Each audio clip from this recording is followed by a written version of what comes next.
como que incapacita al paciente y que es crónico. Además que generalmente se presenta con más frecuencia en mujeres. Este tiene síntomas funcionales y también, o sea, tiene síntomas funcionales, pero no es nada orgánico. Aquí generalmente también tiene como base el paciente ansiedad o quizá depresión. Eso. ¿Cuáles son los síntomas en el trastorno de somatización? O sea, son esquivos los síntomas. Por ejemplo, puede haber fibromialgia, cefalea, palpitaciones, dolor precordial, eh, fatiga crónica. Eso. Ok, no tienes claro tampoco el trastorno de somatización. Tienes que la clase anterior no la, no la has estudiado bien.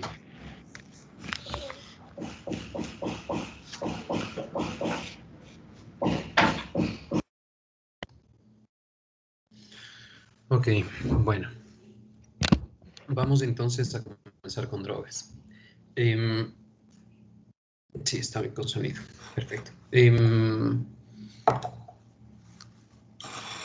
Recuerden a las personas que les iba a preguntar más, las que les di los nombres la anterior vez, solo esas personas para que me puedan responder en este momento. Voy a hacer una pregunta, ¿ok? Pueden alzar la mano esas personas y después puedo preguntar al resto. ¿Qué antidepresivo es adictivo? Pueden por favor alzar la mano. Las personas que les dije que estudien más.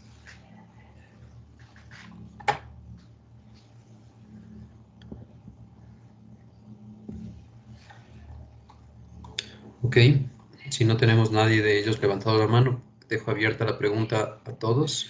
¿Qué antidepresivo es adictivo? Ana María Zavala. Ninguno. Te escucho, Ana María. ¿Se me escucha? Ninguno. La respuesta es correcta, por favor. Me hubiese gustado que la mayoría alce la mano, ¿sí? Eso dijimos siempre en las clases de antidepresivos, que ningún antidepresivo es adictivo. Se tiene esa idea y se tiene que luchar muchas veces con los pacientes porque creen que los antidepresivos les van de una u otra forma a acostumbrar y que si inician un antidepresivo no van a poder dejar, etcétera.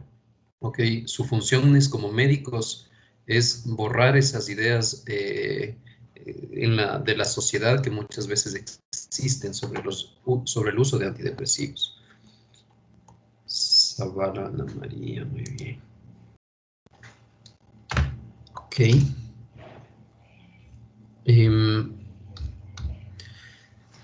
Ok, sobre el tema de la marihuana. Em, sobre el tema de la marihuana, a ver, muchas personas em, probablemente algunos, varios en este grupo ya han consumido, han probado. Marihuana es una sustancia lamentablemente frecuente de uso en estos últimos años. ¿De qué es? Ah, un segundito. Dicen, dile que termine a las 12 recién le puedo atender, así que si desea que se vaya nomás. Ok, entonces, sobre esta droga, vamos a ver. Las personas nuevamente que tenían que estudiar más, por favor.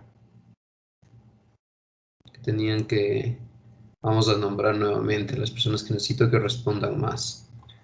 Y les voy a poner un sellito por aquí. Ok, Juan José Torres, Sharon Chiliquinga, Adriana Pozo, Sandy Puyatasig,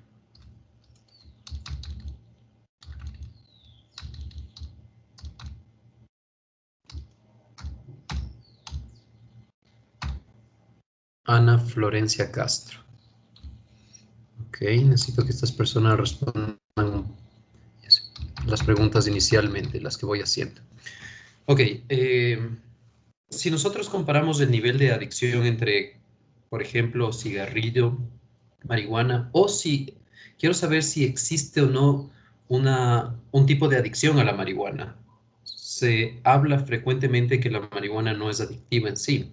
Entonces quisiera conocer su criterio sobre este tema, sobre el nivel de adicción o no a la marihuana, por favor. Cualquiera de las personas primero que nombré. Juan José Torres, deja ver si estás en la lista. Sí, Doc, me dijo primero. Gracias. Ok, Juan José, por favor, coméntame qué piensas sobre este tema.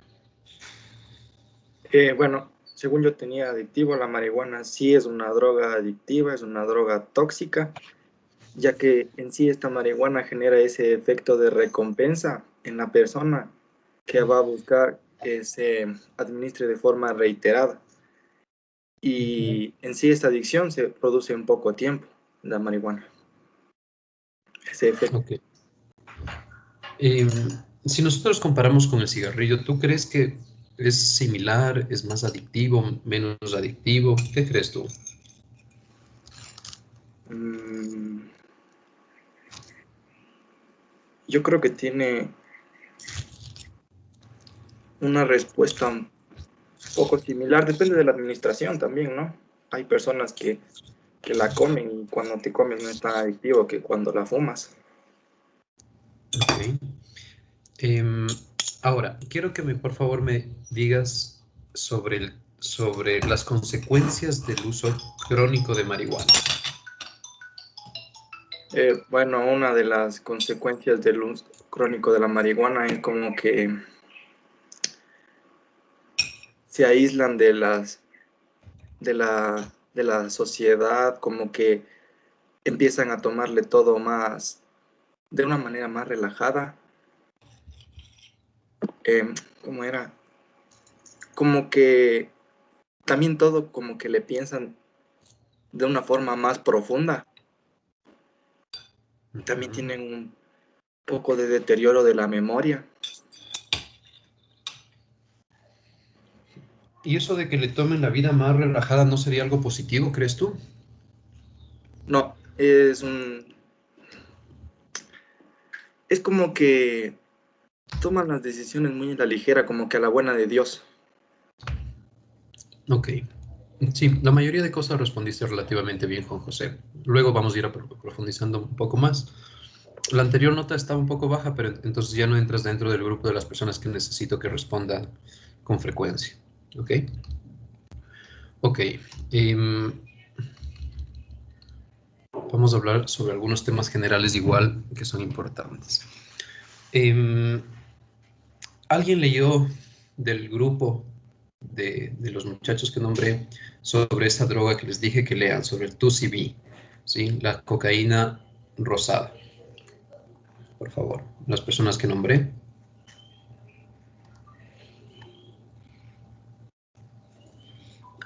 Ok, Ana Florencia, por favor. Ana Castro, Ana Florencia Castro. Sí, Doc, se me escucha ahí. Sí. Ya, yo había leído primero que esta sustancia llamada la cocaína rosada, en realidad como tal no vendría a ser cocaína, sino que es eh, una mezcla de otros químicos que van a producir un efecto similar al que produce la cocaína, pero no es lo mismo. Otra, otro factor que encontré es que esta es una sustancia relativamente cara, por lo que no es consumida por gente común, por jóvenes, sino va a ser de un grupo mucho más como de élite, que tenga la capacidad económica de comprar esta sustancia.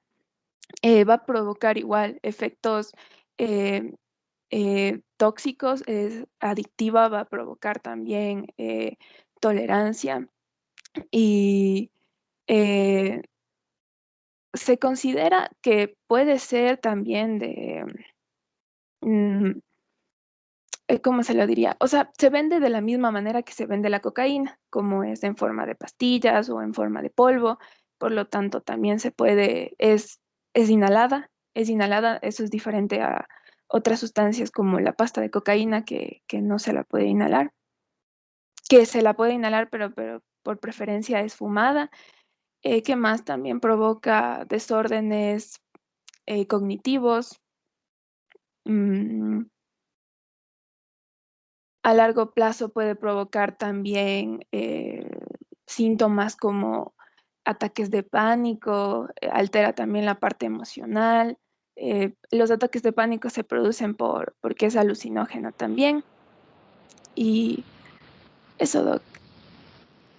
Bueno, es de la familia, es como les mencionaba, no es cocaína como tal, sino es de otra familia de sustancias que se denominan las eh, fenetilamina, si no estoy mal.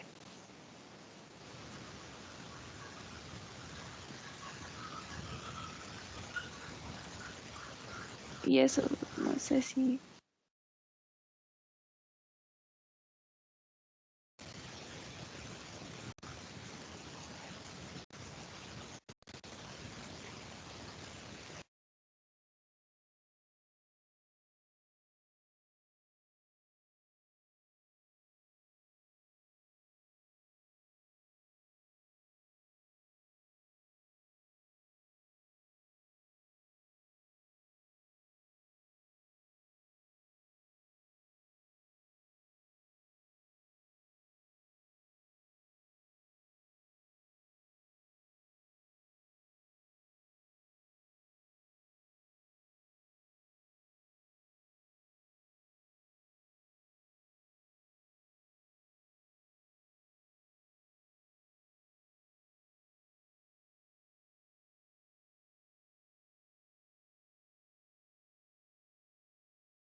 Parece que ya.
Ok.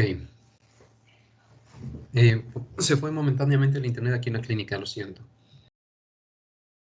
Estábamos con Ana Florencia, ¿no es cierto? Ella nos estaba explicando algo sobre el 2CB. Sí, Doc.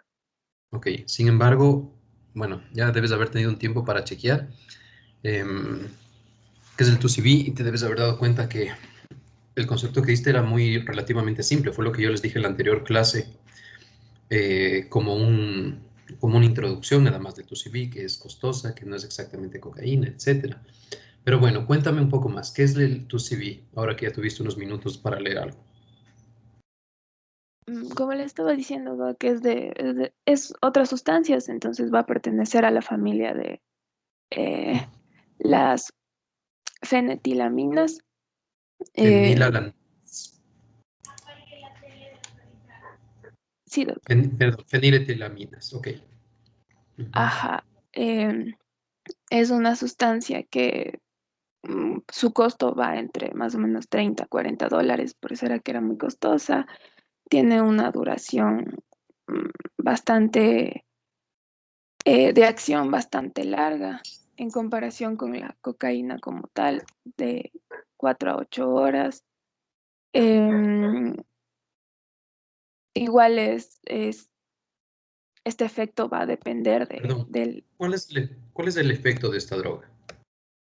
Y es una droga igual que es de acción excitadora, igual que la cocaína. Entonces va a provocar alteración en la parte cognitiva, en la parte de los afectos, em, también en la parte de que puede provocar, por ejemplo, desorientación, inclusive trastornos psicóticos ya cuando es a muy largo plazo su consumo.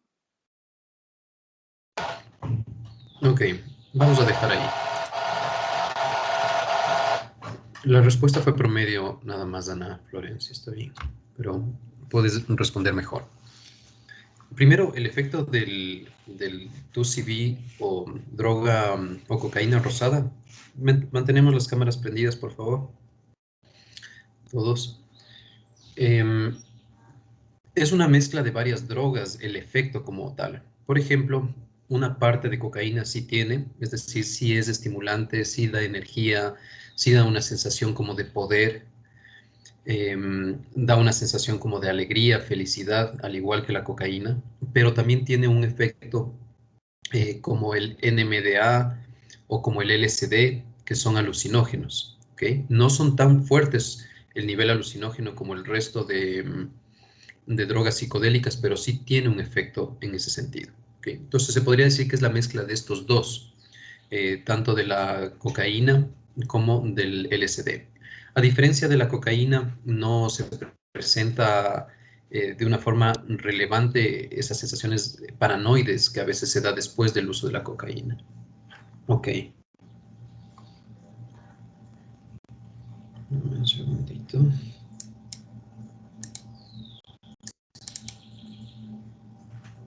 Cocaína. Vamos a ver, nuevamente una pregunta. Vamos a hablar sobre la, por qué una droga es más adictiva que otra. Quiero saber como las razones de por qué una droga es considerada más adictiva que otra, ¿ok? Para eso, nuevamente quiero que por favor me respondan la lista de personas que nombré. Sandy. Sandy Puyutasig. O sea, según yo lo que tenía entendido es el hecho de que, o sea, por qué entrada va, o sea, por dónde va a entrar la droga. Porque, por ejemplo, podría ser alguna intravenosa o tal vez el mismo hecho de masticarla o también el inhalar mismo una droga. Y creo que también es el hecho de, o sea, si llega rápidamente al cerebro o estimularlo más rápidamente, bueno, pienso que es en esa parte.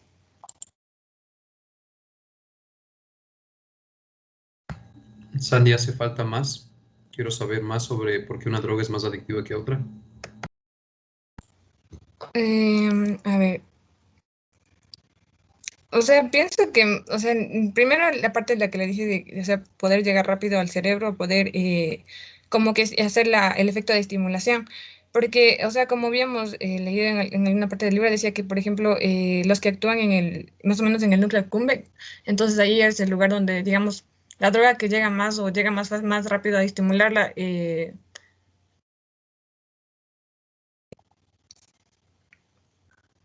o sea, perdón, o sea, en sí es esa parte que le digo. Yo entendía así porque cuando yo busqué decía que era la que más rápido llegaba a estimular al cerebro. Y como decía, en la parte del núcleo accumbens es la zona donde más se va a estimular las drogas. Entonces, yo creo que, como le digo, es esa parte donde la más rápida, la droga que más rápido llega.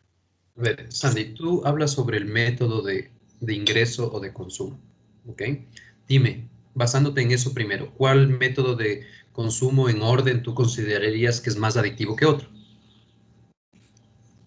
Eh, Primero, podría estar en la parte del el inhalar. Em, También podría ser la parte intravenosa y después la parte de masticar una droga. Eso. Ujú. Inhalar, ¿te refieres a lo que se hace con la cocaína? em, sí, Ujú.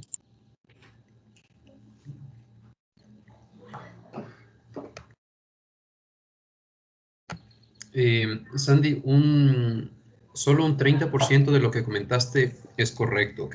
Entonces falta todavía bastante más sobre entender el por qué una droga es más adictiva que otra. ¿Alguien más alzó la mano del grupo sobre este tema? Adriana, ¿estás en el grupo? No, sí estoy en el grupo. Pero dijiste que sí, que no. Sí, sí estoy en el grupo. Ah, ¿cuál es tu apellido? Pozo. Ok, ok, Adriana, háblame por favor sobre este tema de cuál droga es más adictiva que la otra, el por qué, etcétera. Ya, Doc. Una droga es más adictiva que otra, como dijo nuestra compañera, por la manera que más rápido llega al cerebro. Entonces, también es más adictiva cuando sale más rápido del cuerpo. Em, También cuando, por ejemplo, la vía intravenosa es igual a fumar o inhalar, o sea, tiende a provocar una intoxicación más intensa y también un aumento de la probabilidad en que siga escalando la mayor dosis, o sea, que siga aumentando la dosis cada vez que tiene, o sea, que cada vez que necesita, y esto conduce a que esta persona dependa ya de esta sustancia. Entonces, es que es como que, Adriana, ya, mande. mm, has hablado sobre vía de ingreso, velocidad de ingreso al cuerpo, velocidad de egreso.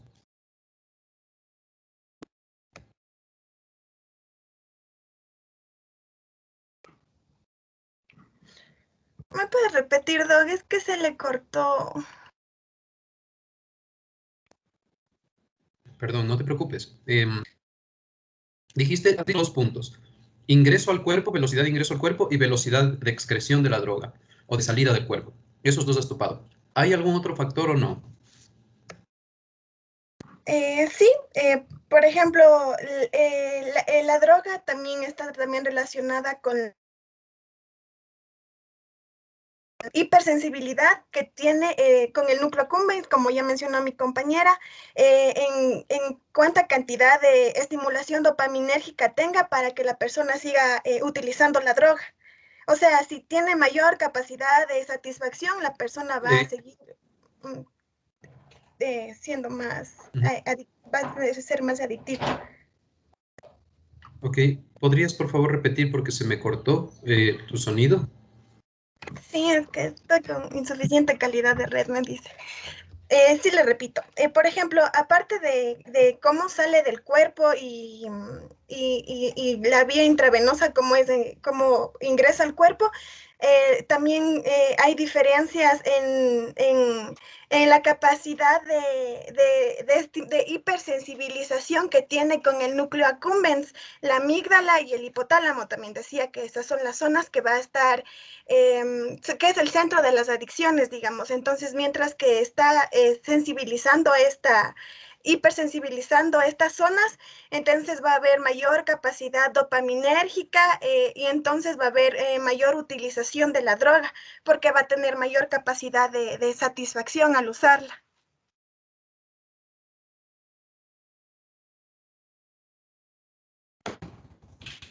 Ok, Adriana, contestaste más puntos y es bueno.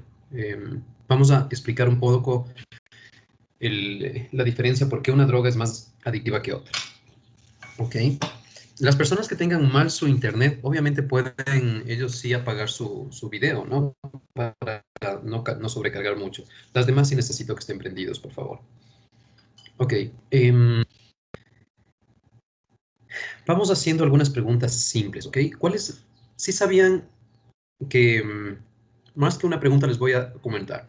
Cuando una persona usa la cocaína a través de su nariz, no se denomina inhalar cocaína. En general en la sociedad hablan, ¿sí?, de inhalar, pero en realidad el término correcto es esnifar. ¿Por qué es diferente el inhalado al esnifado? El esnifado es una absorción a través de mucosas nasales, ¿sí? Entonces, el que la cocaína ingrese a través de la nariz cuando uno inspira no va a los pulmones, ¿sí? Lo que hace es distribuirse en toda la mucosa nasofaringea y a través de algunos vasos directos llega directamente al cerebro, pero no llega al pulmón. En cambio, la inhalada, esa sí llega primero a los pulmones. Ahora, hay una pregunta que no suele saber mucho los estudiantes, que es, ¿cuál es más rápida el ingreso al cerebro? ¿La esnifada o la inhalada? ¿Ok? La respuesta, a ver, tú mismo, Adriana.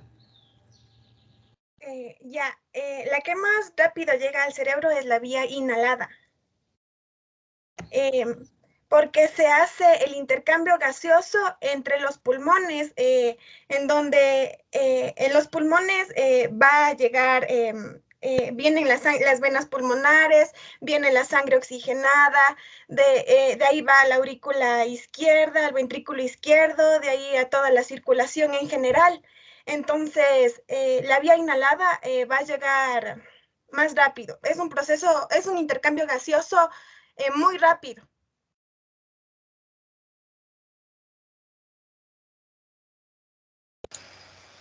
Doctor, el micrófono está silenciado. Gracias, disculpen. Sí, ahí te metiste un poco la parte cardiológica y dijiste mal. La primera parte estuvo bien. Sí, es correcto, por favor. La vía inhalada es más rápida que la esnifada. Muchas personas piensan que la esnifada es más rápida, pero son solo milisegundos la diferencia. ¿Ok? Es por unos vasos etmoidales que suben directamente al cerebro en la vía esnifada, ¿ok? Pero en los vasos pulmonares, la circulación, las venas pulmonares van a ventrículo. ¿A qué aurícula van? Tú mismo, Ana María. ¿Quién fue el que me dijo? ¿Ana María o Ana Florencia? Le estaba respondiendo a Adriana, Doc, pero las venas pulmonares van a entrar a la aurícula izquierda. Ok. ¿Estamos correcto? ¿Las cavas hacia dónde van? ¿A qué aurícula? Aurícula derecha, Doc. Ok. Después van las arterias pulmonares ¿hacia dónde? Hacia los pulmones. Ok. Entonces, después de que la persona inhala, van hacia venas pulmonares. No, Doc, eso le estaba respondiendo a Adriana. Yo le diría que después de inhalar van a los pulmones, ocurre el proceso de intercambio, entran por las venas pulmonares hacia la aurícula izquierda, ventrículo izquierdo, y de ahí ascienden hacia la aorta, y de ahí se reparten al resto de órganos del cuerpo. Ok. No estoy seguro si corregí erróneamente, tal vez dijo correctamente, probablemente me confundí. Listo, entonces la vía inhalada es La vía inhalada es más rápida que la esnifada, ¿ok? Es por eso que en terapia intensiva, algún momento que roten, ustedes van a ver cómo muchos fármacos se los inyecta directamente en el tubo endotraqueal, ¿ok? Entonces, se inyecta los medicamentos y la acción es inmediata, porque el intercambio gaseoso es en milisegundos más rápido que la vía a través de mucosas, ¿ok? Después, si nosotros vamos vía, no la esnifada, sino vía de mucosas, como por ejemplo el colocar en diferentes áreas, dentro de las mejillas, no sé si han escuchado, hubo un tiempo que estuvo muy popular el ingreso de drogas a través de la mucosa ocular. Por suerte ya ha disminuido esa moda que existió en algún momento. Hay otras drogas que se ingresan a través de la mucosa del recto, del área anal. Ok, entre esa absorción del área comparada con la masticada, por ejemplo, que decía, bueno, masticada sigue siendo algo de mucosas, la ingerida, la tragada a través del tracto gastrointestinal, ¿cuál es más rápida y por qué? Nuevamente, ok. Dijo Doc, la inhalada y la ingerida, ¿no es cierto? No, ¿Podría repetirlo? mucosas a través de ingesta por mucosas, como la mucosa ocular, mucosa Listo, Doc. bucal, mucosa anal, etcétera, en comparación con la ingerida. Ingerida. Ya, Doc. En la parte ingerida, bueno, primero por las mucosas que sería más corto. En ese decía que igual es una absorción por contacto. Entonces, la droga o la sustancia va a tener que tener un pH específico, o sea, depende de muchos factores a diferencia de la inhalada y de las demás vías. Por ejemplo, el pH de la sustancia, el tamaño de las partículas, también cómo se encuentran las membranas, si estas están secas o están húmedas, y todos esos factores van a intervenir para que la sustancia se absorba o no más rápido. Esa es la diferencia entre esta y, por ejemplo, la inhalada, ya, pero entre esta y la... Y de ahí estas sustancias entran directo a los plexos arteriales que se encuentran en la parte de la nariz y de ahí ascienden hacia el cerebro por la vía venosa, arterial. Y luego, No sé si escuchaste la pregunta, por favor. sí, Doc, y ahorita le digo lo ingerido. Y en cambio por lo ingerido ingresan por la boca, pasan por todo el sistema digestivo, por el intestino se van a absorber y de ahí van a pasar a arterias mesentéricas, si no estoy mal, ingresan a sistema porta, pasan al hígado, ahí sufren lo que es el metabolismo del primer paso, después pasan a circulación venosa, venas cavas, ascienden al corazón y de ahí igual aurícula derecha, ventrículo derecho, arterias pulmonares, pulmones y luego venas pulmonares, aurícula izquierda, ventrículo izquierdo y aorta. El tema era las mucosas. Eso creo que no me dijiste claramente. Dijiste la otra, la esnifada. ¿Qué pasa con las mucosas? Por ejemplo, en las hay aparte, serían tres mucosas, mucosas de la nariz, mucosa ocular y mucosa bucal, sublingual. La mucosa ocular igual va a depender bastante de cómo se encuentre. Y la rectal. Y la rectal que usted menciona, en cambio, por la rectal se va a, en este caso es medio particular porque ingresa parcialmente a metabolismo de primer paso, pero el resto va a ir directamente a circulación por la vía rectal. Entonces, por eso es mucho más rápida esa que la ingerida, por ejemplo. Igual en mucosas oculares y mucosas bucales, depende de los factores que mencioné, al igual que la esnifada, pero va a ser mucho más rápida, por ejemplo, sublingual, que la vía mucosa y que la vía ocular es la más lenta de las tres. Ok, es correcto, Ana Florencia, sobre el hecho de es correcto saber los pasos y las vías de por qué se evita el primer paso, el hígado, ¿okay? A través de las mucosas. Pero en general tienen que acordarse siempre que las mucosas son más rápidas su absorción hacia el sistema general por lo que evitan la transformación en el hígado de la sustancia, ¿sí? Ok, Ana Florencia, sales de la lista, entonces ya no, cuando pregunte, por favor, ya no quiero que alces la mano. Ok, entonces tenemos luego ya dijimos las mucosas, la esnifada, la inhalada. Hay algunas drogas que son ya más infrecuentes. Bueno, la intravenosa, ¿ok? ¿Alguien sabe cuál es más rápida, la intravenosa o la inhalada? Del grupo que sabe, ¿cuál es más rápido, la intravenosa o la inhalada, por favor? Ninguno del grupo, si no sabe ninguno del grupo que hay en la lista, pueden alzar la mano cualquier persona y decirme el por qué. Parece que nadie sabe cuál es más. Ok. ¿Podría repetir? Se le entrecortó un poquito. No sé si fui solo yo. Ok, la diferencia, ¿cuál es más rápida, la inhalada o la intravenosa? Le doy la palabra a Daniela Carrera. Doc, yo creo que más rápida sería la inhalada, debido a que el intercambio gaseoso es el intercambio más rápido que existe. Y en 7 respiraciones ya podría estar en toda la circulación. Es correcto, Daniela. Luego te califico si sigues respondiendo más, por favor. Te dejo una parcial aquí. Sí, la más rápida, a pesar que también hay poca diferencia. Si nosotros vamos en orden entre intravenosa, esnifada e inhalada, el orden más rápido de absorción sería inhalada más rápido, intravenosa siguiente y la esnifada siguiente. ¿Sí? Ese sería el orden de velocidad. Ahora, ¿por qué es tan importante el orden de velocidad? Por el simple hecho de que, eso sí es correcto, mientras más rápido hace efecto una droga, es más adictiva la misma. Espérame un ratito.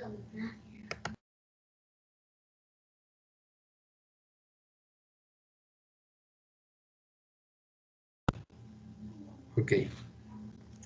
Entonces, de ahí la importancia en este sentido. ¿Okay?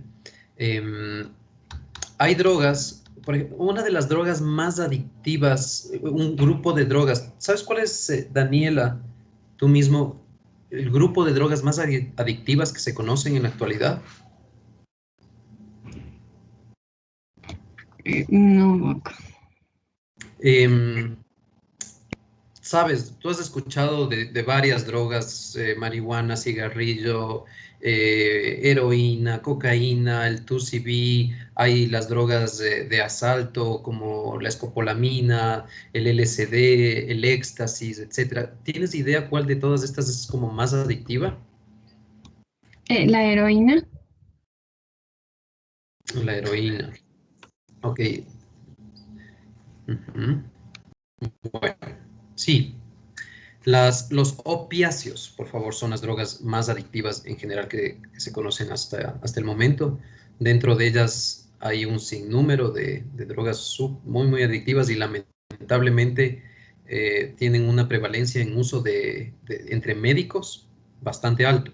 ¿Ok? Entonces, he tenido lamentablemente algunos anestesiólogos internados por problemas de opiáceos, en especial los anestesiólogos utilizan el fentanilo, ¿ok? Fentanilo. Y el último paso antes de la muerte de estas personas es pasar al ramifentanilo, que es mucho más fuerte que el fentanilo. El fentanilo no me acuerdo cuántas cientos de veces es más intensa su acción que la morfina, ¿ok?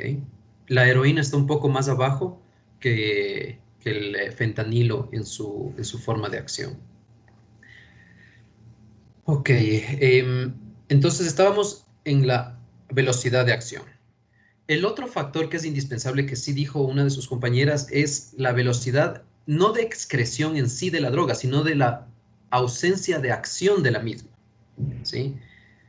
Porque una droga no necesariamente se debe excretar para que deje de funcionar, sino enzimáticamente se puede inhibir con rapidez, estando todavía activa, estando todavía dentro del cuerpo. Entonces se refiere a cuán rápido baja su acción a nivel cerebral, la droga. Mientras más rápido baje, mayor es la capacidad adictiva, ¿sí? Y esto se relaciona en el hecho de que mientras más rápido baja, más necesidad hay de consumir nuevamente la droga, ¿sí? Para suplir esa disminución rápida. Si la droga baja lenta, como por ejemplo el alcohol, tiende a ser menos adictiva que otra que baje muy rápido, como la cocaína. La cocaína baja bastante rápido, en especial más la base de cocaína que la cocaína, ¿sí? Si nosotros vamos por concepto, ¿cuál es más adictiva? ¿La base de cocaína o la cocaína? Las personas que están en la lista, ¿y por qué?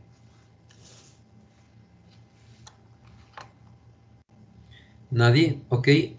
Preguntas generales para alguien que sepa, ok. Sharon, tú estás en la lista, dime por favor. O sea, la que es más adictiva sería lo que es la cocaína. Perdón, la cocaína es más adictiva que los derivados como el clorhidrato de cocaína porque en ellos está más, o sea, en esta función tiene varias mezclas, o sea, está mezclado con varios otros compuestos, por ello sería más adictiva.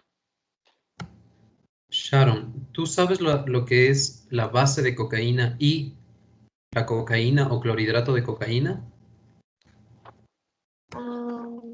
Déjame ver. Déjame ver. No le-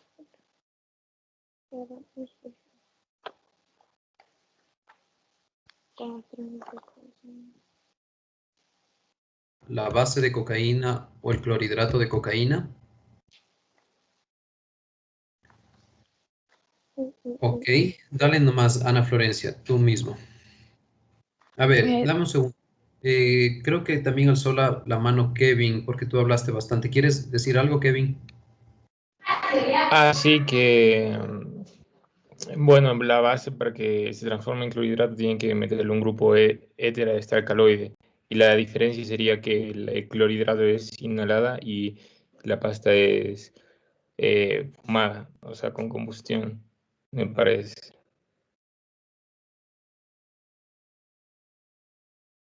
Está apagado su micrófono, doctor. Perdón, entonces, ¿cuál sería más adictiva? La que es inhalada, el clorhidrato. El clorhidrato no se inhala, se esnifa. A ver. Parece que no tenemos claros los conceptos de la cocaína. Las dos formas más frecuentes del uso de la cocaína es el clorhidrato de cocaína y la base de cocaína. ¿Ok? O pasta base de cocaína. La base de cocaína es la cocaína todavía no purificada hasta clorhidrato. ¿Sí? Es previo al clorhidrato la base de cocaína o la pasta base de cocaína. ¿Sí? A ver, se bloquearon un momentito. Estamos todos con sonido, ok. Entonces, la pasta base de cocaína es mucho más económica. Las funditas se las consigue de $1, según, no me acuerdo cuántos gramos vienen, casi 5 gramos de pasta base. No, $5, $2, depende un poco de la calidad de la pasta también, de la pasta base de cocaína. Y se la fuma, ¿sí? Fumar o inhalar es lo mismo, ¿sí? Fumar o inhalar es lo mismo. Mientras que el clorhidrato de cocaína, que es el clásico polvo blanco que se ve en las películas y se lo usa, ese es esnifado. Entonces, por concepto, el esnifado va a ser menos adictivo que la base, en un porcentaje más bajo. Así que la base de cocaína fumada es más adictivo, es una sustancia más adictiva que el clorhidrato de cocaína que la sniff. Ok. Vamos a ver si pasamos en algún momento. Joseph Guerrero, ¿ibas a decir algo? Sí, Doc, yo había leído que al clorhidrato también se le mezcla con heroína para inyección intravenosa. No sé si este sería más adictivo que el esnifado. Por supuesto que sí, pero ya viene el concepto de la heroína. Es cierto que estábamos hablando sobre qué droga es más adictiva que otra. La razón de eso es porque ingresa a través de forma intravenosa. El clorhidrato de cocaína también puede ser utilizado por otras vías. Puede ser utilizado por vías de mucosas, que otro tipo de mucosas me refiero, no solo a la mucosa nasal, que a la final sale algo parecido, ¿no? Es muy utilizado en las áreas de prostitución, por ejemplo, este tema de uso en otras áreas, en otras mucosas. Y la cocaína también se la puede poner de forma intravenosa, ¿okay? Se la calienta, se la diluye y se la puede poner por esa vía. En ese sentido sí sería más adictivo igual de adictivo que la base de cocaína, porque la única que se compara entre la IV y la inhalada están por ahí, a pesar que la inhalada es un poco más rápida, pero ya no hace tanta la diferencia. Peor si le mezclamos con más drogas, ¿sí? Entonces estábamos la velocidad que entra, la velocidad que sale. El tercer factor indispensable que también dijo su compañera es la estimulación dopaminérgica sobre el núcleo accumbens. Todas las drogas terminan en dopamina, ¿sí? A pesar de que sigan diferentes áreas, diferentes caminos, terminan todas estimulando al núcleo accumbens y de forma secundaria a las vías dopaminérgicas, ¿ok? Entonces va a depender de esta vía de estimulación hasta el núcleo accumbens y cuáles son los neurotransmisores que llegan a desencadenar esta estimulación dopaminérgica, ¿ok? Entonces no es lo mismo que el alcohol a través del GABA llegue al núcleo accumbens y ahí hay estimulación dopaminérgica, a diferencia de la cocaína que llega a través de la serotonina, dopamina directa, porque este es un inhibidor de la recaptación de dopamina, inhibidor de la recaptación de serotonina, de noradrenalina, y después de esto llega al núcleo accumbens para estimular nuevamente la dopamina. El porcentaje de estimulación dopaminérgica es muy diferente de la una a la otra, pero también la estimulación previa al núcleo accumbens forma parte de una capacidad adictiva o no. ¿Qué es lo que hace el alcohol? El alcohol te inhibe. Esa es la estimulación previa al núcleo accumbens, ¿sí? Te estimula el GABA, te inhibe, te deja como más tranquilo. Esa inhibición, entre comillas, puede disminuir los niveles de ansiedad y en un inicio ponerte algo eufórico, ¿ok? Que es diferente. Y posteriormente viene la estimulación dopaminérgica. En cambio, en la cocaína, antes del núcleo accumbens viene la estimulación serotoninérgica, dopaminérgica pura y noradrenérgica. Te vuelve más energético, te hace sentir más feliz, te hace sentir en diferentes aspectos, como más, en general, como que eres más. De todas tus atribuciones eres más. Eso le hace tener un nivel adictivo mayor al alcohol, por ejemplo. Y posteriormente, la probabilidad de estimulación dopaminérgica del núcleo accumbens es más fuerte que la del alcohol. Y así van variando una droga con la otra. Las drogas más adictivas, la heroína y todos los derivados de morfina, son toda la estimulación de los MUR, los kappa, los delta, de los receptores. Y esa simple estimulación ya es adictiva de por sí. Pero posteriormente la estimulación del núcleo accumbens es mucho más alta que la misma cocaína. ¿Ok? Entonces ahí tenemos otro factor.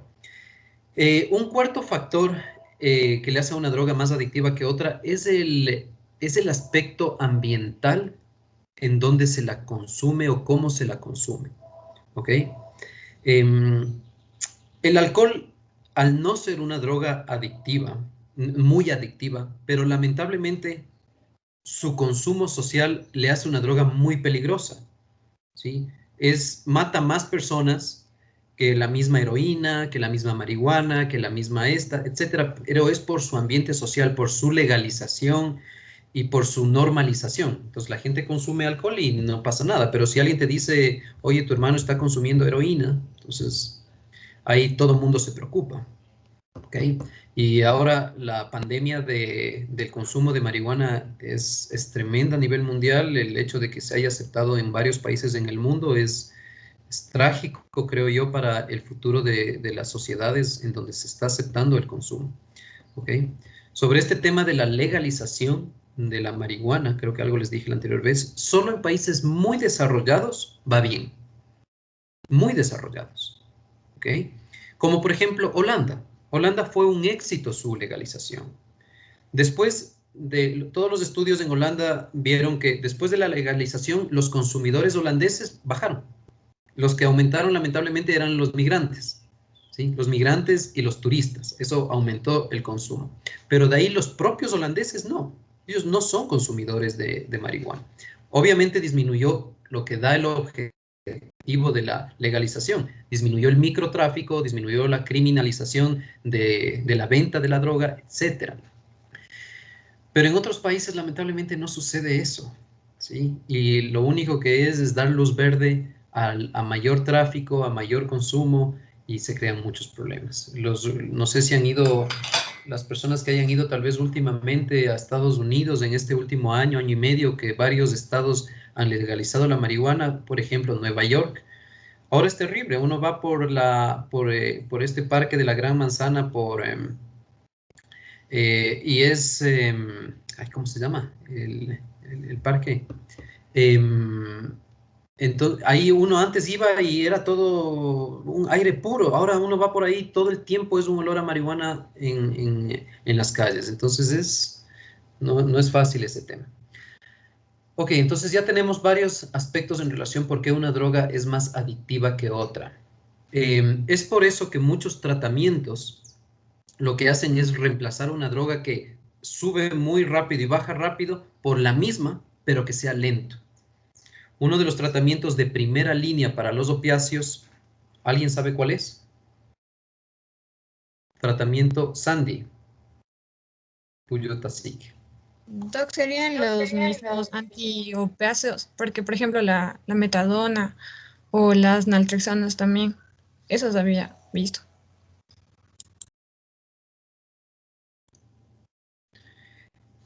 Andy, Escurdia.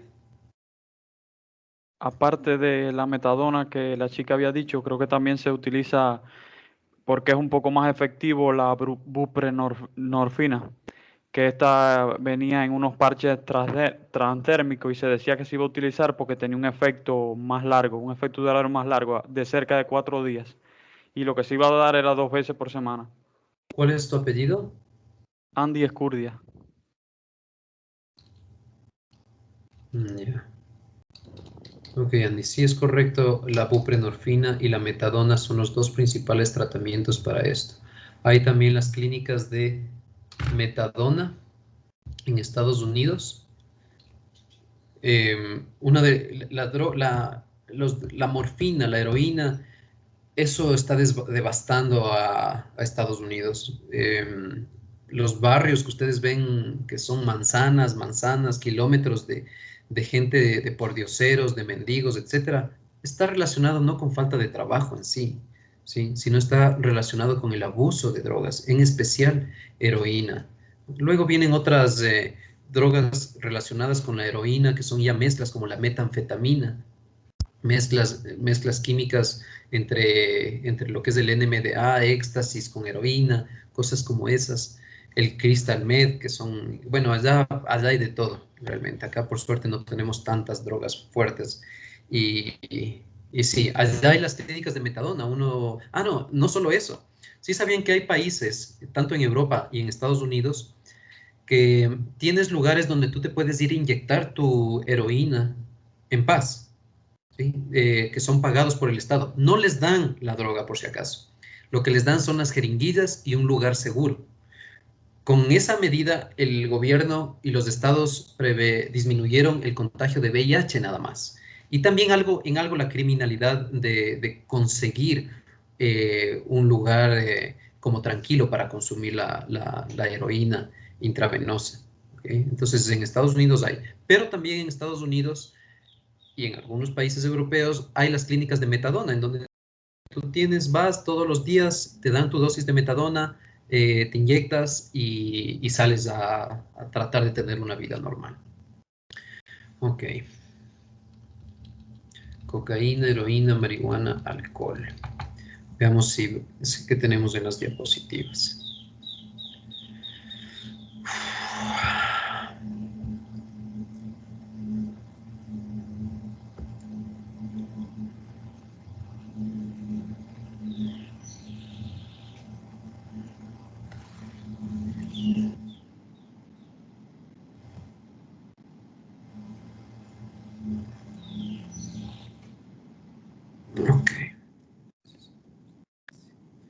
Ok, por favor que me confirmen que están viendo las diapositivas.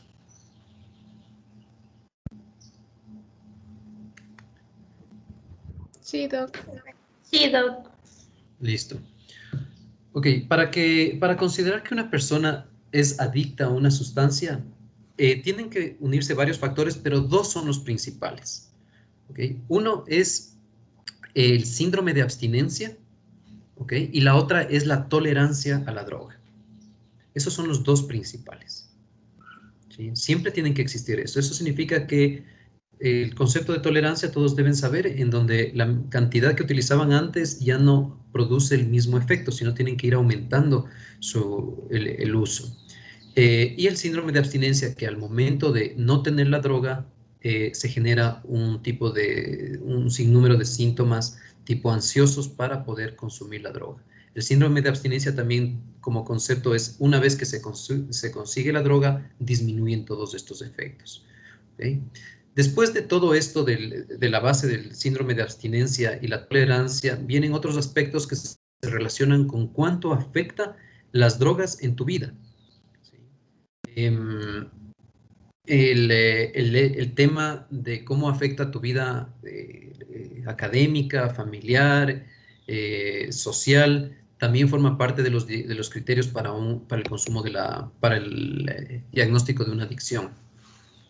Los esfuerzos infructuosos, como dice el número 4, muy frecuentes en las personas que vienen, siempre hay ese tema de he tratado de dejar varias veces, pero no he podido. Yo he tenido en mi vida una sola adicción, que fue el cigarrillo, que por suerte ya son casi unos 4 años, no es mucho todavía, unos 3 años y medio, casi 4 que ya lo dejé, pero creo que traté de dejar por lo menos unas 30 veces y no podía, a pesar de que utilicé medicamentos, los de primera línea, entre comillas, para adicción y todo, pero no me sirvieron. Ok, para cigarrillos, emplea mucho tiempo en antiderros. El tiempo que se utiliza para conseguir y para consumir. Estos términos de abuso, aquí no está abuso, uso, abuso, aquí no sé por qué dice abuso y abstinencia, es uso, abuso e intoxicación. ¿Ok? Los términos de uso, abuso e intoxicación. El uso de una droga es cuando no tienes aún ningún tipo de secuela por el consumo de esa sustancia. ¿Sí? Entonces vamos a suponer que una persona toma alcohol esporádicamente y no le crea problemas en su vida. ¿Sí? Eso es una persona que usa una droga, pero que no ha llegado a tener una consecuencia de la misma. No se considera eso una enfermedad. ¿Okay? Sobre el hecho de la marihuana, el problema de la marihuana es que anteriormente los concentrados de THC no eran tan altos, entonces podía considerarse personas que usaban la marihuana esporádicamente y no había problema. El cigarrillo igualmente puede entrar en esta área de uso de una droga con cierto grado de facilidad. El problema del cigarrillo es que no tiene las consecuencias como otras drogas. ¿Ok? Una persona puede estar fumando 20, 30 cigarrillos diarios y no llega a tener las consecuencias sociales que tienen otras drogas. No es que la persona deja de trabajar, lo máximo es que se daña su autonomía, la parte física, fisiológica de su cuerpo, pero no afecta mucho la parte sociable. Máximo es un aliento malo y problemas en eso, pero fuera de eso nada más. El abuso es cuando ya existe un problema a nivel social, a nivel ambiental, pero todavía no existe tolerancia ni síndrome de abstinencia.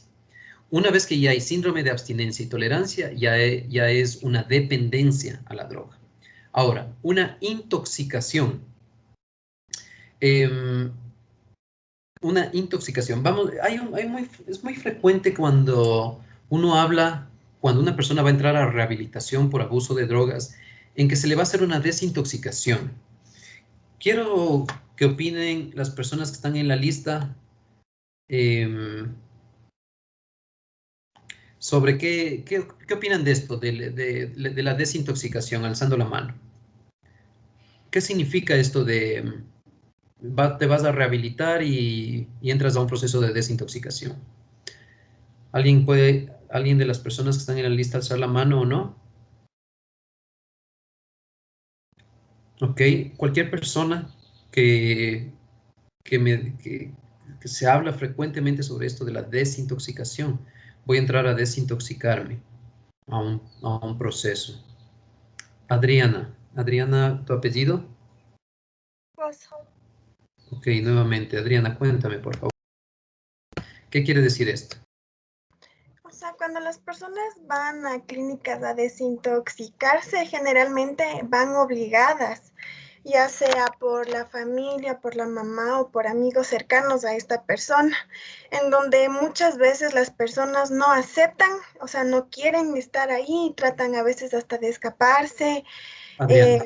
Y Ok, eso yo quiero que tú me digas sobre el término que se utiliza con frecuencia del hecho de desintoxicación. Voy a acudir a desintoxicarme.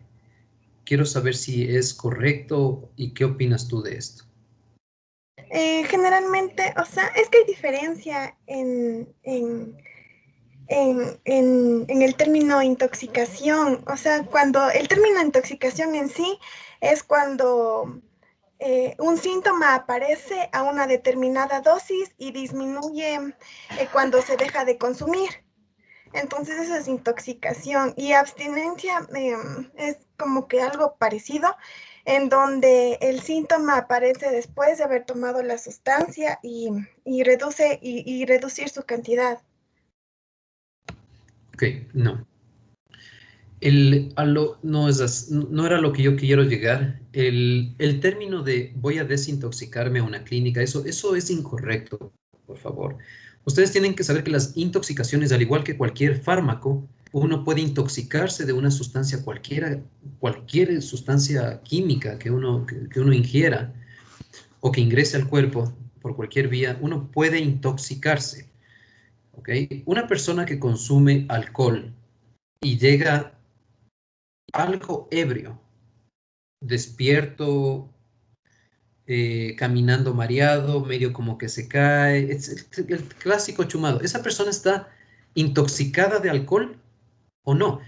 Es probablemente que no, ¿sí? Está bajo la influencia del alcohol. Los términos de intoxicación son otros, son cuando ya afecta prácticamente la vida de una persona. Eso es una intoxicación.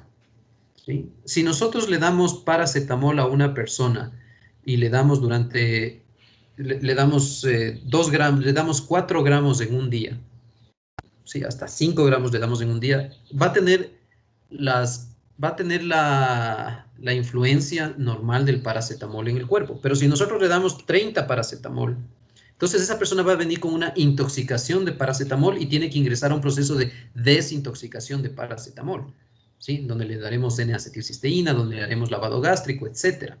Eso es el término desintoxicar. ¿Ok? Si una persona ha estado fumando marihuana 5 años y entra a una clínica de rehabilitación por este problema, no entra a desintoxicarse. No existe el término de pongámosle 3 días sueros y 5 días de esto y que deje de consumir y así se limpia su cuerpo. Eso no existe, ese concepto, ¿sí? Esa es una creencia urbana sobre lo que son las drogas, pensando en que si ya sale el cuerpo, si ya sale la droga de su cuerpo, ya está relativamente bien y limpio y puede iniciar su vida. No es eso, ¿ok? Entonces, por favor, ustedes no pueden utilizar los términos de desintoxicación, a no ser que estén atendiendo en urgencias y acuda a una persona con una intoxicación de heroína, a la cual, ¿qué le vamos a hacer si viene intoxicado por heroína? ¿Qué persona me responde, por favor? Anthony. Se le debe administrar, como es una intoxicación por opiáceos, se le debe administrar naloxona. Perfecto. Entonces, ahí se administra naloxona, Anthony. Tú mismo. ¿Qué pasa si una persona consumidora crónica de heroína de morfina, de cualquiera de estos, llega a nuestra consulta, no urgencias, ¿sí? Tú estás trabajando en un área de rehabilitación y le dices, ok, pongámosle a esta persona, por favor, naloxona. ¿Tienes una idea qué pasa, Anthony? Prácticamente lo que haríamos es tratar el cuadro que está presentándose ante nosotros, pero en realidad no estaríamos tratando lo que vendría a ser la adicción como tal, ¿Cuál era porque tu apellido, estaríamos... Anthony? Olmedo, doc. Ya. Lo que se debería hacer más bien con esa persona es dar, como ya lo mencionaron antes, un tratamiento con uso de otras drogas que son de Ok. acción más prolongada, como la buprenorfina o la metadona. Luego necesitaría que me respondas para poder completar tu nota. Alguien que me responda qué sucede con esta persona crónica, Ana Florencia Castro. Uy, ya, si es una persona con adicción crónica y se le da naloxona, le vamos a causar un cuadro de... hasta puede llegar a la muerte por la abstinencia que le vamos a causar al paciente de Perfecto, golpe. perfecto, Ana Florencia, es correcto. Sí, por eso no te pude calificar, Anthony, porque si a una persona con adicción crónica a los opiáceos le damos algo que le baje inmediatamente su concentración de opiáceos clásica que tiene ya en su cuerpo, le podemos causar la muerte. Así es, le podemos causar la muerte. ¿Ok? Entonces es muy delicado el uso de naloxona en personas con abuso crónico de, de opiáceos. Es por eso que en emergencias, si nos llega una persona con una intoxicación de opiáceos y sabemos que es una consumidora crónico, en la una vía está la morfina y en la otra vía está la naloxona. ¿Ok? Entonces vamos midiendo para no provocar, para no llegar a un nivel pueden causar convulsiones, pueden causar una depresión cardíaca bien fuerte si le ponemos la naloxona a una persona con uso crónico, ¿sí? Entonces, eso para que entiendan el concepto de intoxicación y entrar a un proceso de rehabilitación de abuso de drogas.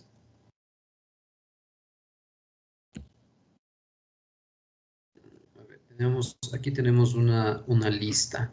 Sí, aquí tenemos varios tipos de drogas. Tenemos el clásico alcohol, ahí tenemos algunos opiáceos como la heroína, la metadona. ¿Cuáles son de los opiáceos, cuáles son los más simples, los menos adictivos, por favor, que ustedes sepan? De los opiáceos. La metadona y el tramadol. No, no exactamente, pero dentro de esos, el que dijiste es el tramal, ¿ok? Y la codeína son considerados opiáceos leves. ¿Okay? De ahí que su uso en analgesia es más frecuente. Eso no significa que no puedan causar adicción, ¿no? Si yo le tengo a una persona crónicamente tomando tramal o codeína, le voy a afectar. Este GHB, el ácido hidroxibutírico, esta es considerada una droga de asalto que nadie habla mucho, ¿sí? Es la única droga que realmente tú le puedes soplar a la persona y puede ya crear un efecto como tal. Uno a veces se confunde, no sé si a ustedes han escuchado, uno habla mucho de la escopolamina y de la burundanga como drogas de asalto que se llaman. Sí son drogas de asalto, drogas de violación, drogas que se utilizan en esa área, pero esas drogas tienen que ser ingeridas, ¿sí? Tienen que ser tomadas, entonces te tienen que poner en el alcohol, te tienen que dar de alguna forma para que tú consumas la droga, ¿sí? No es que se acercan al semáforo y te soplan algo y ya estás drogado, ni con escopolamina ni con burundanga. La que sí soplando y solo que te llegue a las mucosas oculares, te llegue algo a la mucosa bucal, te provoca estos problemas, es el ácido hidroxibutírico. El problema es que en los laboratorios de actuales, ni siquiera en el Izquieta Pérez, investigan esto, no tienen los reactivos para eso. Y lo más probable es que sí exista, ¿ok? Este GHB. Tenemos la ketamina, eso habríamos hablado, el uso de la ketamina. ¿Ustedes se acuerdan en qué enfermedad se usa la ketamina que ya hemos visto ¿Alguien que alce la mano? ¿Joana? ¿Joana Palma? Sí, Doc. Se había hablado que se usa en trastornos depresivos y en ideación suicida. También es anestésico en emergencia o en veterinaria. Perfecto, está bien, Joana. Déjame te verifico.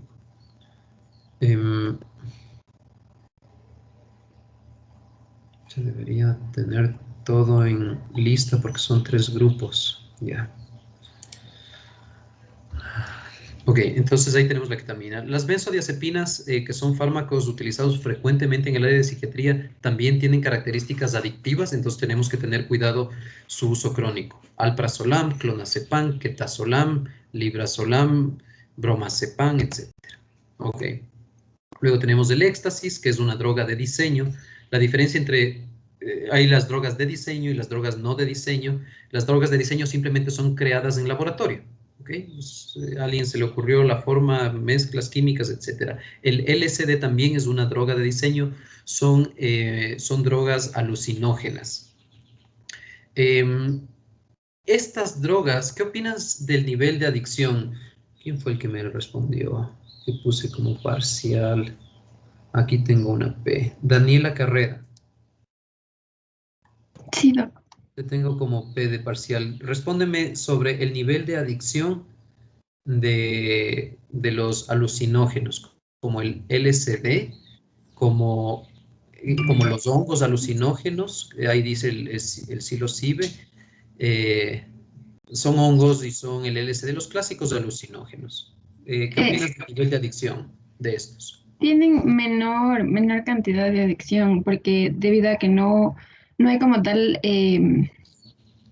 la salida de las catecolaminas, como la serotonina, como ya vimos que la dopamina es esencial en esto de la adicción, debido a que van específicamente a áreas prefrontales y es así que causan la alucinación.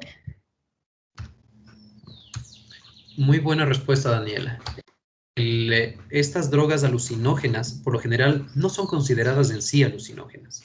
Perdón, no son consideradas en sí adictivas, porque no tienen una estimulación del núcleo accumbens dopaminérgica importante, es muy leve. El efecto de estas drogas y por qué es el uso es por el simple hecho de alucinar. ¿Okay? Ahí entra incluso la ayahuasca, por ejemplo. Los clásicos viajes curativos de ayahuasca. Ahí está también la mescalina, el hongo psilocibe, todos esos son alucinógenos, los cuales no tienen un nivel adictivo. ¿No? Nadie te llega a consulta con hongos en su maleta y dice quiero consumir y ya no aguanto y necesito. No, eso no es posible, no pasa. La marihuana tiene varios efectos, no, puede ser incluso alucinógeno por si acaso. La nicotina, que ya conocen, las anfetaminas utilizadas con frecuencia hay anfetaminas utilizadas en psiquiatría, como el metilfenidato, que son para tratamientos del déficit de atención e hiperactividad. Cafeína, teobramina, que es la té de chocolate. Ok. Por favor, me dan un minutito que me está llamando la licenciada.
Ok. La escopolamina o burundanga puede venir de múltiples plantas relacionadas. ¿No? Ahí tenemos algunos ejemplos. ¿Okay? Los clásicos que nosotros se han visto, estos se ven con frecuencia en los terrenos baldíos, etcétera, ¿no? Me supongo que sí deben haber visto. Todos estos pueden, de todos estos se pueden sacar escopolamina y burundanga. Estos son los clásicos que se ven en los parques, en las casas, las campanas. Ahí tenemos la marihuana, derivados, inhalantes, acetonas.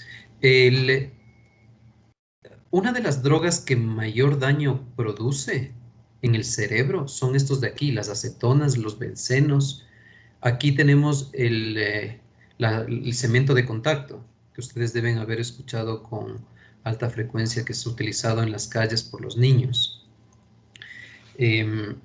Esa es una droga que produce daño cerebral. El uso crónico te altera de una forma irreversible las funciones cognitivas. Entonces, un niño que consuma por algunos meses esta sustancia, lamentablemente es una pérdida gigante para él como ser humano, para el Estado, porque disminuye su coeficiente intelectual y sus capacidades tremendamente y es irreparable. Bueno, ya hablamos algo sobre la cocaína, la planta de la coca y todos sus procesamientos que algo ya deben haber ustedes escuchado. Después del clorhidrato de cocaína, hay como unirle con bicarbonato de sodio para que venga el crack, ¿ok? Que por suerte no tenemos casi aquí en el Ecuador. La razón de por qué se llama crack es porque al momento de calentarlo en una cuchara, eso se lo inyecta, suena, tiene un sonido como crack y por eso se le denomina así. Más adictivo que el clorhidrato de cocaína, incluso que el clorhidrato de cocaína también intravenoso, el crack es más. Y, hay la freebase o la pasta base, la base libre, eso es diferente, ¿no? No es lo mismo pasta base, esta base de cocaína con esta base libre. Aquí nosotros no tenemos en el Ecuador el freebase, ese también se denomina ICE. Hay muchísimos nombres para las drogas. A veces vienen pacientes y conforme va pasando los años se inventan nuevos nombres que no es fácil seguirlos a todos. La base de cocaína, que es una de las que más ustedes van a escuchar de sus pacientes cuando vean, que es la más económica. La pasta base se la puede mezclar en cigarrillos. Cuando se lo mezcla con cigarrillo, se le saca se compra un cigarrillo, se saca el cigarrillo, se le mezcla con base de cocaína, se vuelve a poner el cigarrillo y se fuma. Eso se le suelen llamar pistolas, ¿ok? Pistolas con alta frecuencia. También se lo consume como pipas en frutas, pipas en vidrio, etc. Y consume, ¿sí? Entonces esos son los famosos maduros que se pueden fumar. Es la mezcla de marihuana con base de cocaína. ¿Okay? Ahí tenemos los efectos noradrenérgicos, los serotoninérgicos que te produce la cocaína. No hay los dopaminérgicos puros porque también son inhibidores de la recaptación de dopamina. Vamos a pasar a algunos efectos somáticos que esos están relacionados simplemente con el aumento de niveles de serotonina, dopamina y noradrenalina. Estos ya son efectos ya más crónicos del daño que puede producir la cocaína. Por favor, tengo una llamada importante, denme solo un momento.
Ok. Gracias, muchachos. Sí, era un paciente, les cuento rapidísimo, un paciente que ingresó al parecer medio depresivo, pero medio, bueno, ni siquiera sé la historia porque no era mi paciente aquí a la clínica donde trabajo. Quería como salir, pero algo desorganizado, se golpeaba la cabeza en las paredes, gritaba y en un momento dado subió al segundo piso, se pasó el barandal y se cayó al primer piso directamente. Bueno, no les pregunto, pero la razón de por qué hizo esta persona eso es porque estaba psicótica, ¿ok? No por ideación suicida. Esos comportamientos medios aberrantes era porque tenía muchas alucinaciones, delirios, etcétera, al parecer bajo un problema afectivo. Entonces, la persona que me llamó ahorita es la que contraté para que me pueda cubrir ya con más seguridad el segundo piso, porque en áreas de psiquiatría no te imaginas las cosas que pueden hacer los pacientes. Sigamos entonces. Ya tenemos la base. El alcohol, no vamos a topar mucho el tema del alcohol. Tenemos que saber que lamentablemente no tenemos medicación adecuada para tratar los temas de la cocaína. El tratamiento para la rehabilitación en cocaína tiene una base de medicamentos que estimulan la dopamina. Dentro de ellos, uno de los más utilizados es el modafinilo, ¿sí? Que es el Alertex. En algún momento creo que les comenté de este medicamento que es relativamente frecuente en el uso de estudiantes de medicina o personas que tienen que quedarse mucho tiempo despiertos. No es adecuado, pero por lo menos no es adictivo el Alertex. Es un prodopaminérgico, pero no es adictivo. No estoy seguro en realidad por qué no es adictivo, si estimula a la dopamina. Tal vez no va al núcleo accumbens y no causa placer, solo te mantiene como despierto. Entonces nos ayuda a reemplazar la estimulación dopaminérgica de la base de cocaína. Otros medicamentos prodopaminérgicos es, por ejemplo, el Wellbutrin o bupropion, es lo mismo, bupropion, que es un antidepresivo prodopaminérgico. En todas las adicciones también se utilizan benzodiazepinas, en especial en la primera fase, para disminuir las consecuencias del síndrome de abstinencia que puedan tener los pacientes. ¿Okay? En el alcohol, los tratamientos no tenemos importantes, pero uno de las sustancias utilizadas es el mismo antídoto no es la naloxona, sino es la naltrexona, que también es un inhibidor opiáceo, pero se utiliza intramuscularmente cada mes. Hay otro que se utiliza cada 3 meses. Lamentablemente no hay en el Ecuador, es bastante costoso y tampoco es que sea tan efectivo, pero dentro de todos los tratamientos para alcohol es el más recomendado. Más o menos el costo es de más de $1000 cada ampolla. El tema del alcohol, ya sabemos que es manejado el nivel permitido en diferentes países de diferente forma. Vamos a pasar eso. La marihuana, ya hemos hablado bastante sobre esta pandemia a nivel mundial. Una de las consecuencias es que las concentraciones de THC, como habíamos hablado en el pasado, son mucho más altas en la actualidad por las modificaciones genéticas. Ya no hay cómo conseguir marihuana sin modificaciones genéticas, y si es posible, ya es más cara, es más problemática conseguirla, etc. Antes, las marihuanas más puras, no modificadas genéticamente, tenían una concentración de 12-13% de THC. En la actualidad eso es lo más bajo que se consigue, ¿sí? Lo habitual, estamos hablando del 20%, pero podemos llegar a encontrar marihuanas hasta el 40% de concentrado. Lamentablemente ya hay la marihuana sintética, que no se diferencia tanto la forma con la marihuana habitual, así que puede pasar como normal. Esas marihuanas sintéticas pueden llegar incluso hasta 70% de concentración de THC, y eso ha provocado que que la probabilidad de adicción y las secuelas del uso de la marihuana se vean a veces en menos de un año del uso de la marihuana. Eso no se veía antes jamás, ¿sí? Se esperaba varios años, como el alcohol, para llegar a tener una consecuencia real. Entonces, por favor, mucha atención con este tema. Estoy seguro que cuando ustedes ya sean especialistas y si no solo en nivel de psiquiatría, con sus propios hijos, etcétera, van a ver una pandemia mucho más fuerte de esta sustancia a nivel mundial. En la actualidad yo tengo con alta frecuencia ya muchachos de 1 año, año y medio, 2 años ya con las secuelas del uso de la marihuana. ¿Cuáles son los 2 puntos? Algo dijo nuestro compañero en las preguntas iniciales. El síndrome apatoabúlico, que era esa sensación de quemimportismo ante las metas que tiene una persona.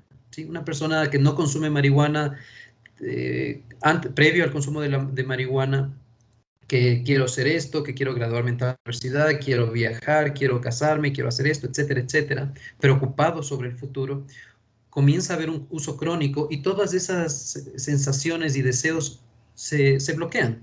Y viene un conformismo con su estado actual, ¿sí? Un statu quo continuo que no desea el cambio. Inicialmente ese es el objetivo de la marihuana, entonces muchas personas están como preocupadas, consumen marihuana y se tranquilizan, se sienten como relajados. ¿Okay? El problema es que eso lleva a esta tendencia de un síndrome apatoabólico y a veces también puede producir depresión. ¿Ok? El otro punto es el cambio en su personalidad, en donde inicia una forma de análisis demasiado existencialista sobre las cosas, ¿sí? Entonces, ya si a una persona sin consumo de marihuana le preguntas, oye, ¿y qué opinas de los testigos de Jehová? Entonces una persona sin consumo va a pensar un análisis en su cabeza y va a decir, sí, realmente es una religión que es muy extremista, no permite la sangre, no estoy de acuerdo.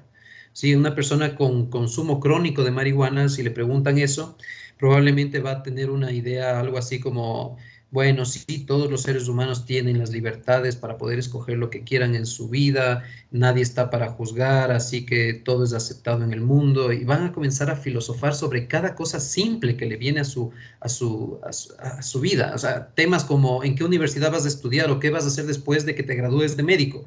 Una persona con uso crónico de marihuana va a decir, sí, es que ya no es indispensable, tenemos que analizar cuáles son las metas del ser humano en el mundo y cosas. Eso se llama un pensamiento existencialista que genera, es un cambio en la personalidad. Y las personas creen que en realidad son ellos mismos los que piensan eso, que son ellos mismos y no se dan cuenta que en realidad es la marihuana la que está provocando eso. Cannabinoides, hay otras formas de presentación, el hachís, que no es nada más que la parte compactada de lo que sobra del procesamiento de la marihuana. Ya no nos importa mucho estas variantes. Antes era importante saber las variantes en sí de las plantas. Ahora ya no tanto. Hay un montón de formas de consumo. Vamos a pasar. El uso de la marihuana tiene unas muy pocas indicaciones a nivel de aceptación de la FDA como tal. Dentro de ellas estamos algunos tipos de dolor en el cáncer, algunos tipos de dolor en el VIH, algunos tipos de glaucoma, etcétera, pero fuera de eso, nada más.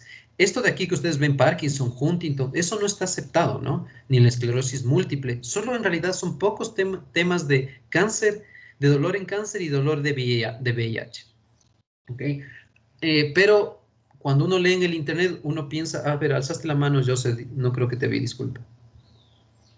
Sí, Doc, en estas pipas caseras que realizan con papas o con frutas, ¿siempre usan marihuana o no? No, pueden poner cualquier sustancia que sea consumida como cigarrillo, ¿sí? El mismo cigarrillo lo puedes consumir en forma de pipa, ¿sí? Si una persona es fumadora de pipa, puede poner su manzana, le hace un hueco en un lado, le hace un hueco al otro, pone ahí, le combustiona al cigarrillo y es un consumo de cigarrillo. Entonces, cualquier tipo de sustancia que pueda ser fumada puede ser utilizada en las frutas, las papas no es nada más que una pipa casera, ¿ok? Que es lo mismo comprarla de vidrio, que es lo mismo. Entonces, la marihuana se puede utilizar ahí, se puede utilizar la base de cocaína, Se puede utilizar algunos hongos alucinógenos, se pueden utilizar, creo que esos son los principales que se utilizan. ¿Okay?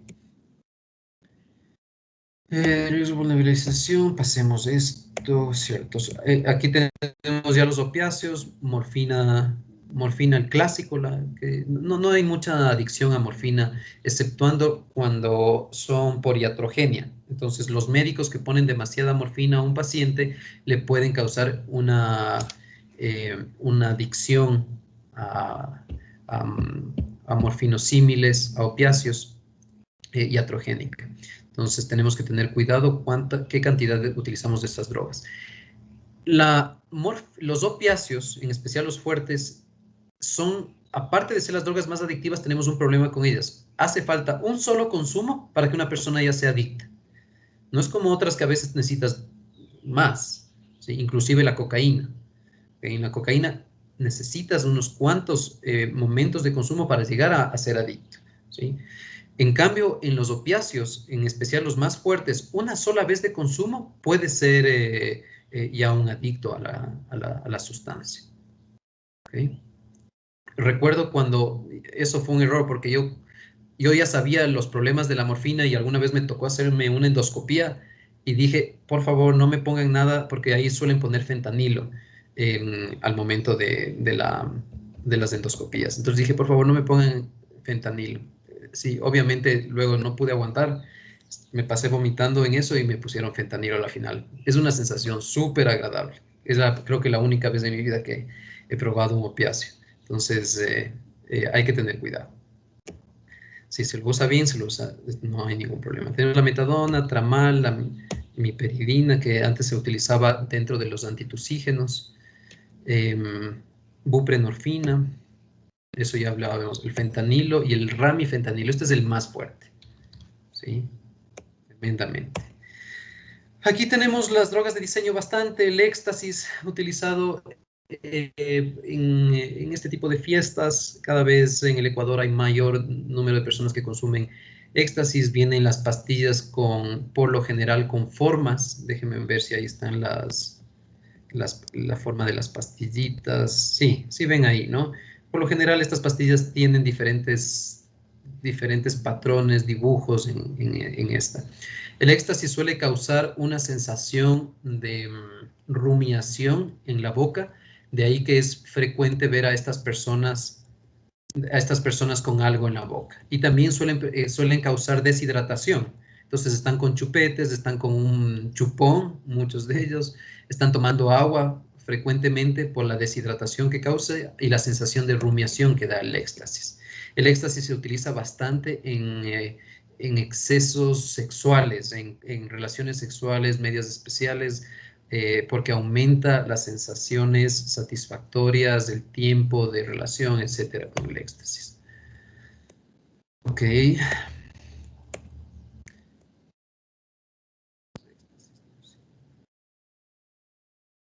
Clásicos en jóvenes, etcétera. El NMDA, que es un tipo de anfetamina, también utilizado mucho en fiestas, pero por suerte no hay mucho en el Ecuador.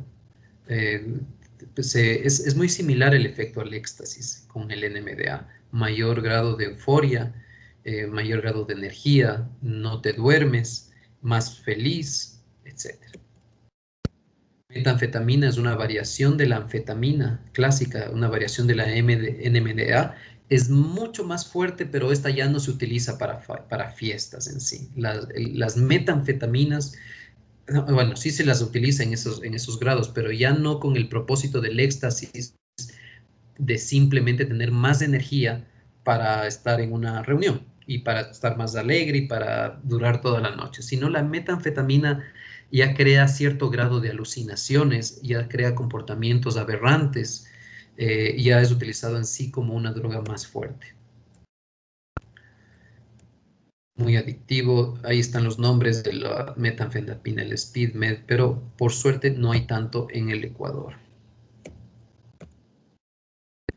Ok, la ketamina, el rohypnol, el GHB. Estas son las drogas de tipo, las que alteran las áreas cognitivas de una forma importante, pero no se utilizan tanto como drogas de abuso estas. ¿Se acuerdan el GHB, que es la droga de asalto? ¿Sí? Todas las que ven aquí, la ketamina, la GHB y el Rohypnol, todas pueden ser drogas de asalto. Miren, producen amnesia, delirios. Eso es el problema de estas drogas. Ok.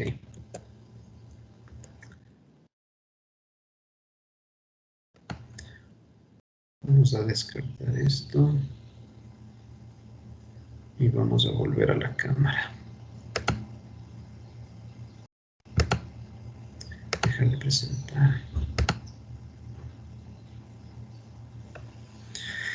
Ok, muchachos, hemos hablado de forma general de las drogas. Recuerden, el tratamiento que se utiliza para opiáceos es la buprenorfina y la metadona. Aquí en el Ecuador no tenemos metadona, pero sí tenemos buprenorfina. La buprenorfina se la utiliza frecuentemente en el área de oncología para tratamientos cancerígenos. Son parches que se ponen 2 veces a la semana.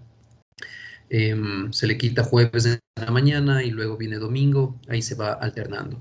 El parche puede ser cortado y dependiendo del nivel de adicción que tenga una persona a opiáceos, se pone la buprenorfina. El comercial se llama Transtec. Cuando alguna vez roten en oncología, ustedes van a ver el uso frecuente de este medicamento Transtec o buprenorfina.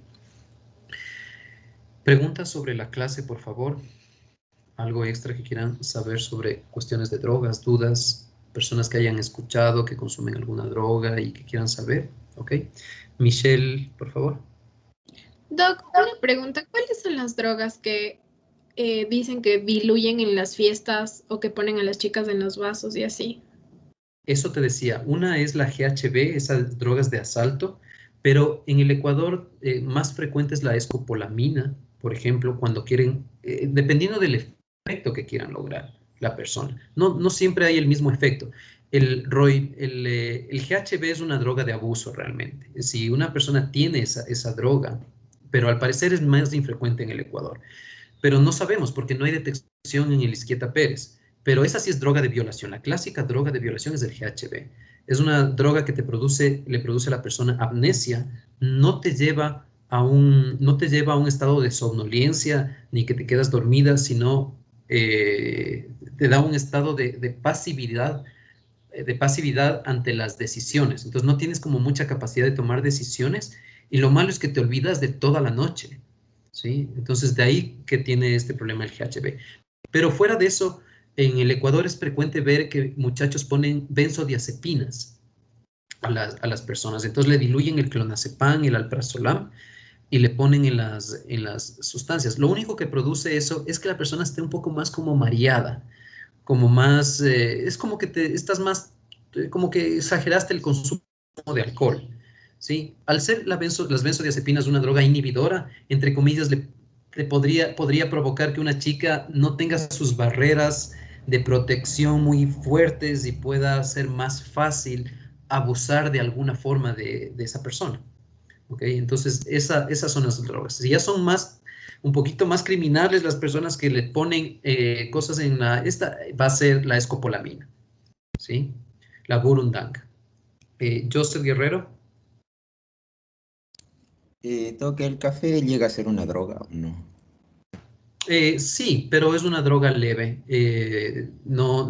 Al igual que el cigarrillo, no llega a crear consecuencias sociales la droga y tampoco llega a crear consecuencias graves a nivel orgánico, excepto en las personas que tienen tendencia a la ansiedad y al insomnio. Entonces, personas que tienen sensibilidad a la ansiedad y el insomnio va a provocar aumento de los niveles de ansiedad y aumento del insomnio por el bloqueo de la adenosina. Es un bloqueo de los receptores de adenosina lo que provoca el café eso. Vanessa, Lima. Sí, Doc, por ejemplo, en personas que tengan algún trastorno depresivo o una ansiedad crónica, si tienen consumo de benzodiazepinas de manera crónica, ¿eso les puede afectar de alguna forma? En los trastornos de ansiedad, a pesar que está categorizado como primera línea de tratamiento las benzodiazepinas, hay muchos estudios que no respaldan este enfoque del tratamiento de los trastornos de ansiedad. Porque Es muy parecido a la droga, solo es, dar benzodiazepinas en la ansiedad es solo tapar huecos, ¿sí? Es solo paliativo. Tienes ansiedad, te dan benzodiazepinas, te mejora ese momento la ansiedad, dependiendo de la benzodiazepina va a ser 8 horas, 12 horas de acción y nada más. Entonces tendrías que todo el tiempo estar atrás. Entonces, en los trastornos de ansiedad lo que se hace es tratar con antidepresivos, inhibidores selectivos, etcétera. Esa es la base del tratamiento para los trastornos de ansiedad. Entonces, como concepto, el utilizar solo benzodiazepinas en ansiedad realmente no debería ser, porque aparte de su trastorno de ansiedad podríamos provocar una segunda enfermedad, que es una adicción a benzodiazepinas. Entonces tenemos que tener cuidado de no crear una nueva enfermedad en una persona con trastorno de ansiedad, entre comillas, porque le estoy ayudando. Sí, sin embargo, hay pocos casos que, que ya se le ha intentado otros tratamientos como antidepresivos, se ha cambiado diferentes tipos de antidepresivos, se ha dado pregabalina, no responden y solo responden a benzodiazepinas, perfecto.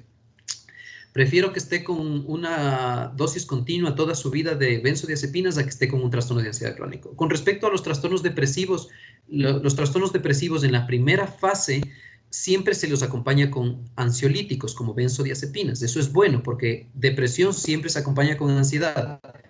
Una vez que comienza a hacer efecto el antidepresivo, que es a partir de la segunda, tercera semana, posterior a eso, poco a poco vamos bajando las benzodiazepinas y le dejamos solo con el antidepresivo.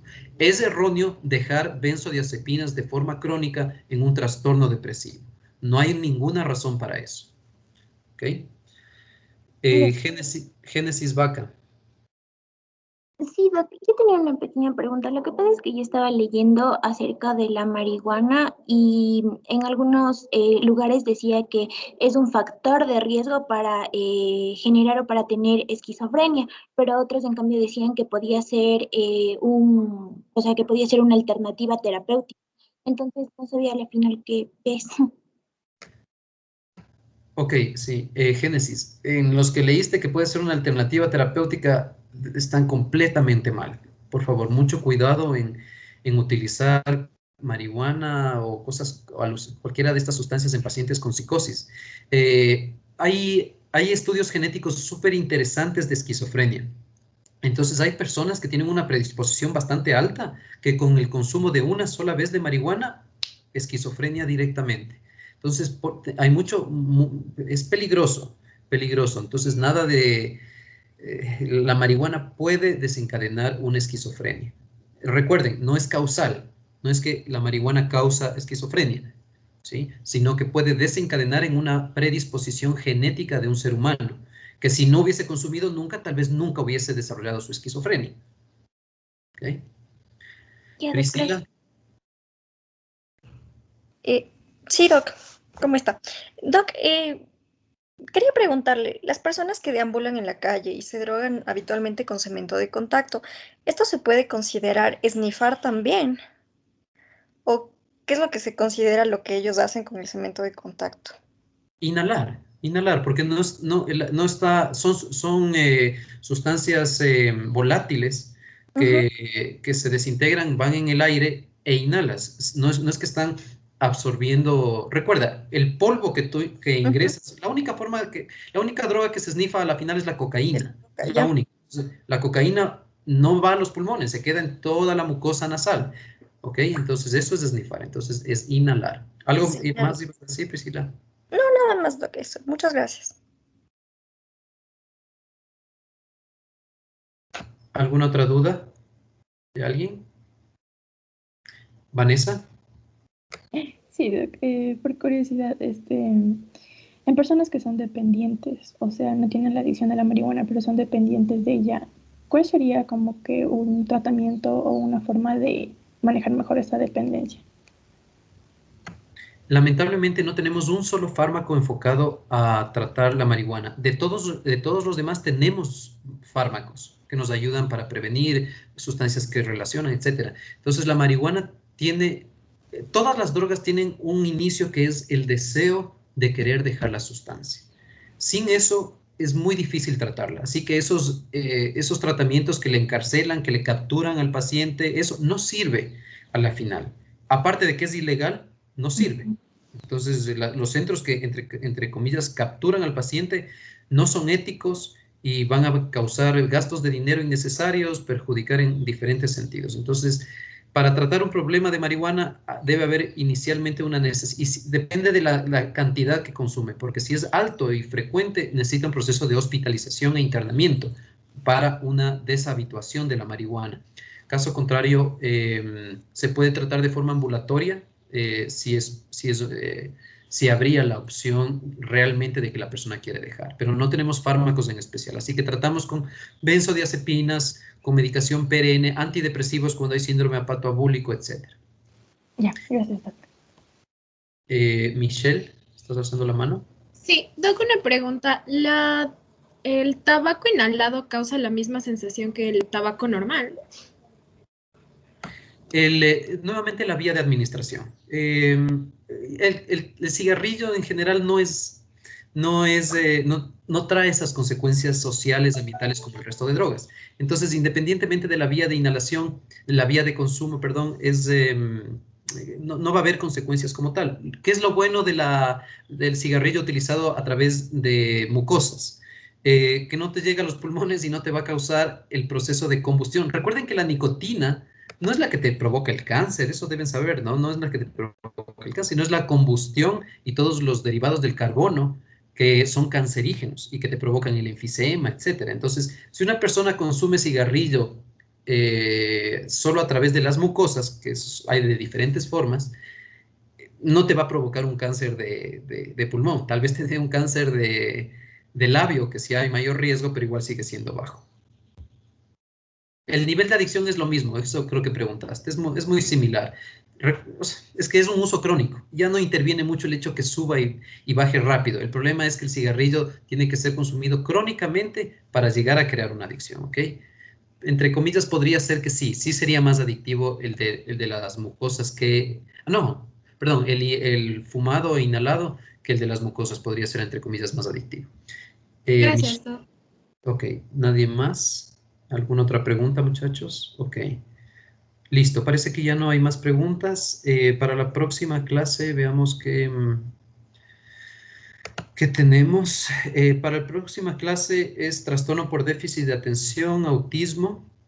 Esos son como principales, ¿ok? Pero por favor, todos los trastornos de la niñez.